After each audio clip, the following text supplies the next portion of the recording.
اسلامی حکومت کا زوال ہوتے ہی مسلمانوں نے یہ محسوس کیا کہ ہم چونکہ ایک خاص نظریہ حیات اور ایک خاص نقطۂ نظر زندگی کا رکھتے ہیں اور ایک خاص تہذیب ہے جس کے ہم پیرو ہیں، یہ بہرحال اسی صورت میں پنپ سکتی ہے، اسی صورت میں ہم اس کے اوپر چل سکتے ہیں جبکہ اقتدار اور حکم ہمارے ہاتھ میں۔ اگر یہ غیر مسلموں کے ہاتھ میں چلا جائے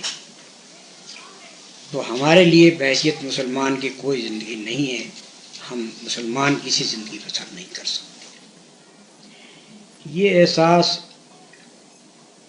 ہندوستان میں اسلامی حکومت کا زوال ہوتے ہی پیدا ہونا شروع ہو گیا تھا مسلمان،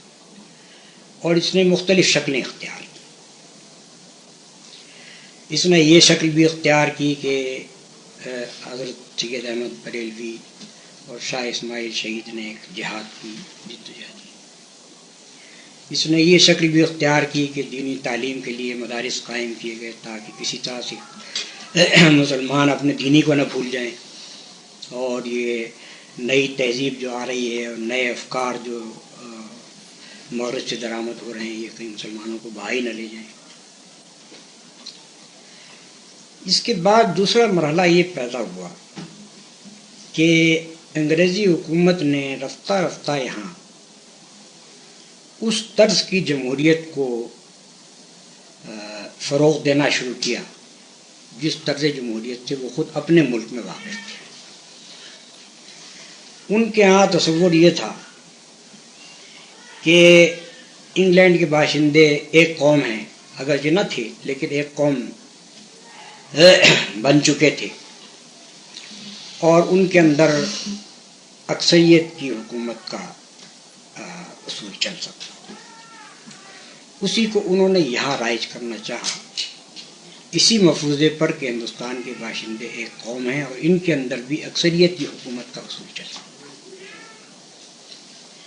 یہ وہ چیز تھی جس نے یکایک مسلمانوں کے اندر یہ احساس پیدا کیا ہے کہ اگر اکثریت کی حکومت ہو اور اس کے اندر ہم ایک اقلیت کی حیثیت سے رہیں تو کسی طرح بھی ہم اپنے مقاصد کے مطابق نہ قوانین بنا سکتے ہیں اور نہ حکومت کی انتظامی پالیسی کو قائم کر سکتے ہیں، نہ اپنی تہذیب کی پیروی کر سکتے ہیں، بلکہ ہمارے اوپر ایک دوسری تہذیب اور ایک دوسرا نظریہ حیات زبردستی مسلط ہوگا۔ اس مسئلے سے مسلمانوں کو سابقہ پیش آیا، لیکن ان کو اس کا حل ڈھونڈنے میں ایک طویل عرصہ درکار۔ ایک مدت دراز تک وہ یہ تلاش کرنے کی کوشش کرتے رہے کہ ایسے ایک نظام میں جو ہندوستان کے باشندوں کو ایک قوم سمجھ کر اس میں اکثریت کی حکومت کا طریقہ رائج کیا گیا ہو، اس میں ہمارے لیے تحفظ کی کیا شکل ہے۔ اس تحفظ کے لیے مختلف چیزوں کا تجربہ کیا گیا،